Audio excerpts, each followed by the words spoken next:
Thank you very much, Mr. Chair. I'll try and save you some time on my session, so hopefully it won't be too long. If you can put my slides up, please.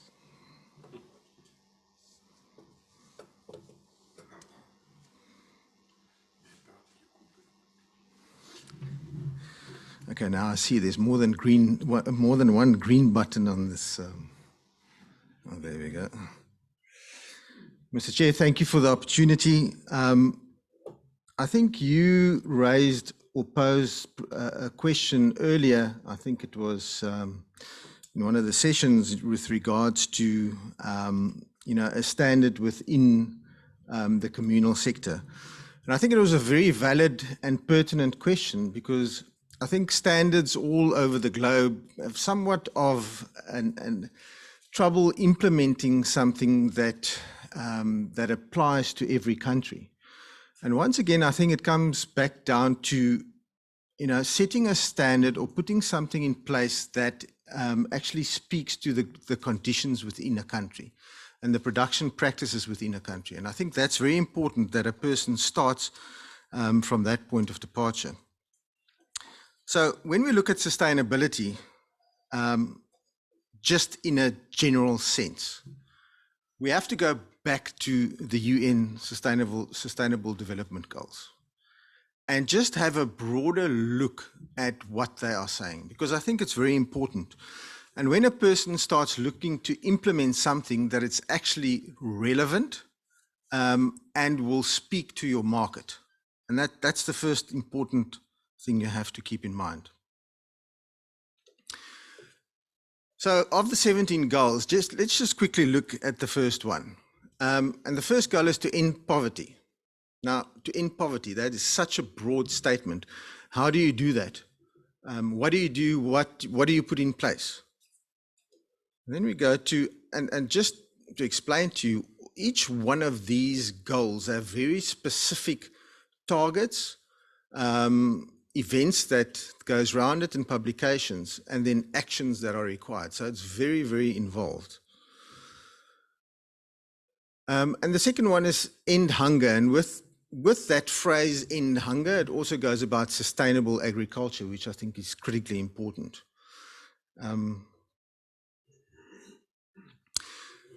So I want to clearly state, and I think in Leon's report also he made mention of what has been achieved in the communal area. And I think over all the years of the training, the mentorship, the genetic improvement, the shearing sheds that's been constructed, I think incredible work has been done. And we know and we see it in the figures, and Leon quoted some of these figures this morning in his presentation as well. And I think it's made a huge impact, as your survey also showed, Leon. It's made a very big impact in the communal sector and on the farmers within the communal, the communal wool sector. But let me use a quote from Albert Einstein. The world we have created is a product of our thinking. It cannot be changed without changing our thinking. If we want to change the world, we have to change our thinking. And no problem can be solved from the same consciousness that created it. We must learn to see the world anew.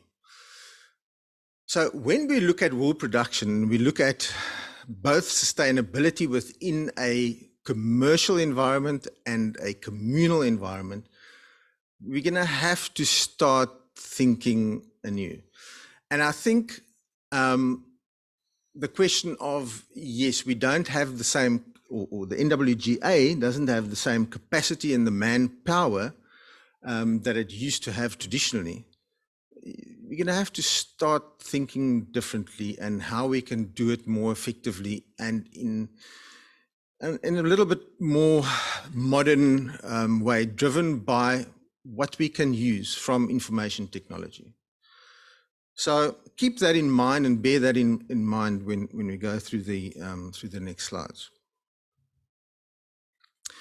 So what do we want to do? And this is twofold.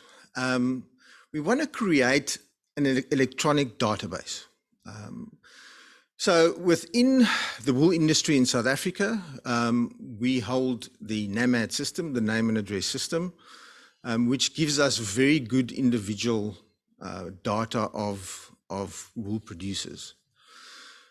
But we need to use and expand this in the communal sector, and that must also include a sustainability aspect. So we want to implement a sustainable guideline specific for the smallholder or communal farmer. And you might say, well, that's quite a big ask, but we'll run through it and I'll try and explain to you what we intend to do. So what we want to do is basically do assessments within the shearing sheds. That's one of the first steps. When you look at the sustainability goals of the UN, you look at the brands, the demands that they put on wool producers, well, on any fiber producers for that matter. We need to be able to put the communal farmer in a position that he can actually expand his market or opportunities to the market. And the only way you can do that is actually for the communal farmer to produce a product that actually can reach sustainability goals. And like I said, this problem is not unique to South Africa. It's all over the globe. And I'm going to explain to you in a little bit what we intend to do. And then we said, let's look and start to investigate what other opportunities are out there to put a structure in place for transformation and development. So, firstly, and this is the process that's currently being done by the NWGA and the production advisors in the communal areas. But what we're going to build is something that's similar to what we're doing on the commercial side. So we're building a complete integrated platform, both for information at communal level and also for sustainability. So whatever information we gather is fed directly into that electronic platform. So we've got first-hand knowledge of what happens in every shed. In every shed, if there's a needs analysis, we know with the press of a button what's happening within that shed, what are their needs. I'll take a very simple example. When I visited a shed with Bacha in December, one of the first things is that the scale that's being used is still a manual scale. One of the first and easiest thing you can do is convert that to a battery-operated digital scale linked into their clip advice and to what happens within that shearing shed. And these are the kinds of things we want to do, that you can actually track the progress within that shed electronically. So this is a tool that will be available. And also to identify where the needs analysis are. So a scientific basis to say, this is actually where you want to, well, in whichever way you want to use it or utilize it, to say, this is what we're going to utilize to focus on those key strategic areas. So what you could do is perform a selection of sheds spread across the region. You can select top, middle, bottom. You can do whatever you want. And what we want to do is try and really do an initial set of sheds as quickly as possible to get them into the system. So at the end of the day, a very simple thing, and I think this came out in one of the meetings as well. If a shed is using 20 bales and they should be using 5, that's got a cost implication for that shed. And these are the kinds of things that you can quickly from an integrated system like this. Mr. Chairman, then I quickly want to go to this standard that's been put in place by an organization called Aid by Trade, the Aid by Trade Foundation. And it's called the Good Kashmir Standard. Now, smallholder farming or communal farming or the use of herders is not unique to South Africa. In Mongolia, they faced exactly the same issues with the Kashmir herders. And they started this standard called the Good Kashmir Standard, specifically focusing on both commercial and communal or smallholder farmers and setting those standards. So what basically happens is that, and it's just to show you how they put it together. And one of the key consultants that was involved in the writing of the standard is the same lady that we're using in the UK that gives input on our standards. So what they do,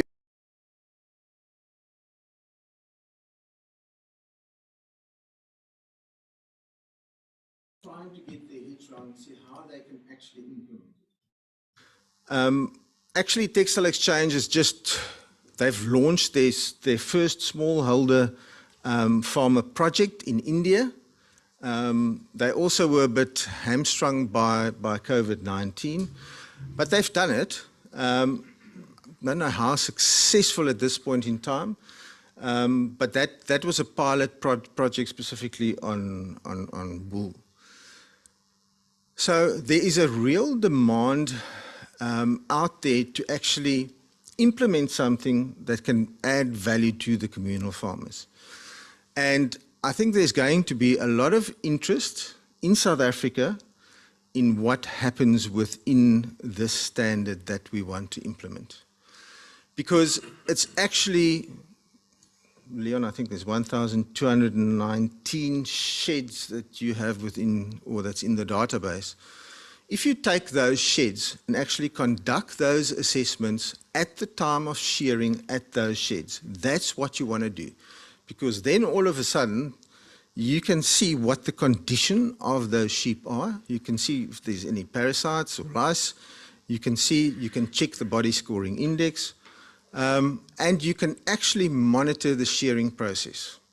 So that's a simple process, not a simple process. But it's a process that can be achieved at a point in time at the shearing shed. And then obviously there's a whole lot of other things that can follow from that. But that is the basic principle that most of the standards are looking at and saying, well, at that time of harvesting, that's when you want to do the checks. Because that's when you're going to see the animals and actually you can assess the risks. And for instance, RWA is also moving a lot to a risk-based assessment to see where do they need to focus in which areas. So yeah, this is definitely something that most of the standards are looking at.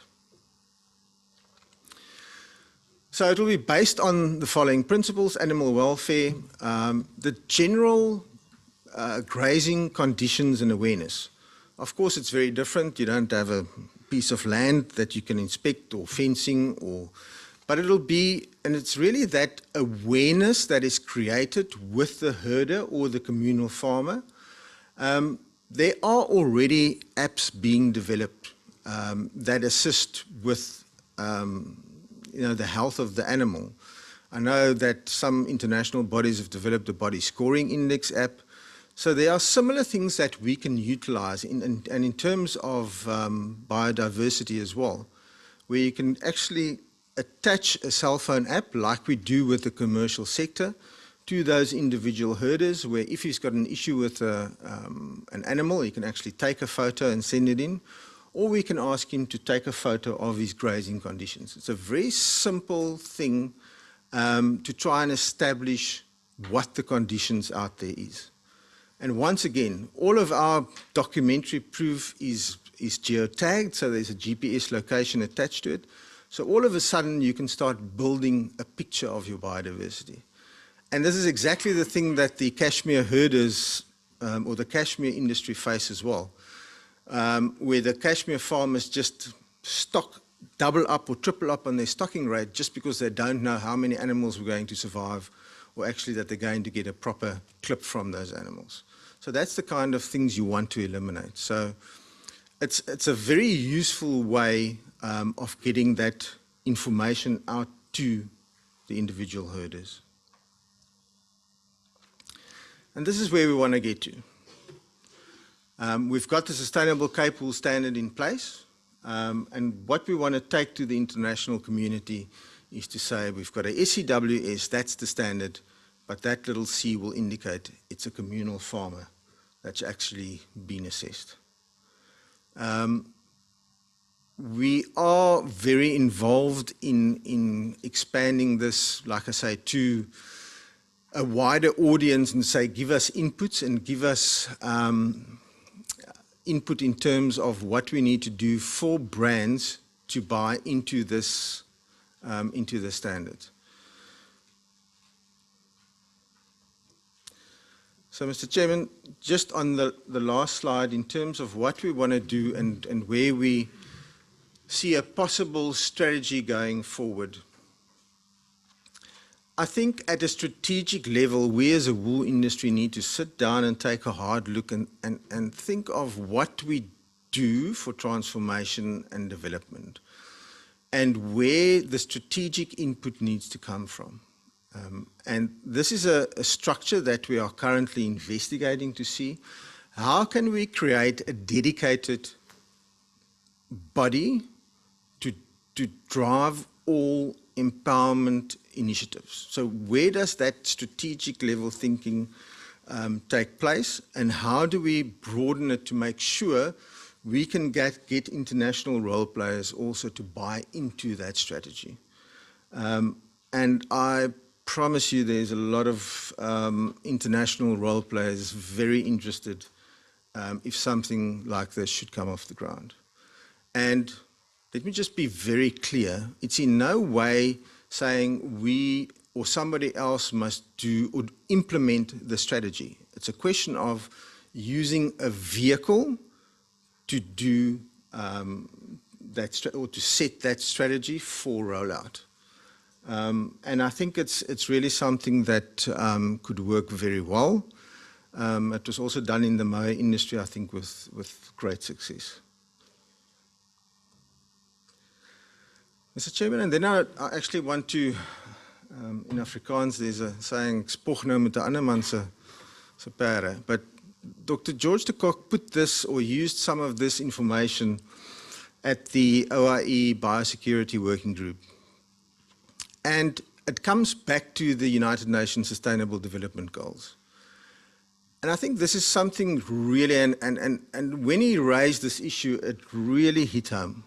So what are we doing when we look at poverty alleviation, when we look at animal welfare, and how do we really assist communal farmers in a way that we haven't thought of yet? And that is something like rabies control, stray dog control, that really is impactful specifically on the communal sector. And also the welfare of working animals. So donkeys and horses in particular.